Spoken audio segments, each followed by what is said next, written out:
খুনের দায় দায়িত্ব তারেক জিয়াকে গ্রহণ করতে হবে। এই খুনের দায় দায়িত্ব মির্জা ফখরুলকে গ্রহণ করতে হবে। এই খুনের দায় দায়িত্ব বিএনপিকে গ্রহণ করতে হবে। এই খুনের দায় দায়িত্ব প্রত্যেক প্রশাসন গ্রহণ করতে হবে। আমি মনে করি অবৈধ সন্তান জন্ম হওয়ার আগে তার মৃত্যু কামনা করে, আজকে বিএনপি ক্ষমতা যাওয়ার আগে তার পতন কামনা করে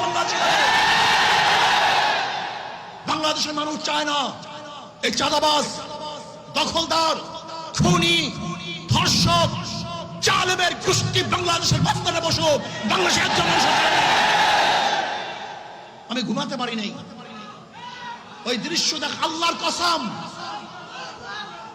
আমি শুধু ওই দৃশ্যই আমার চোখে ভাসছিল। আমি বিশ্বাস করতে পারি নাই মানুষ শুধু জালেম কিভাবে হয়, এত অত্যাচার কিভাবে হয়।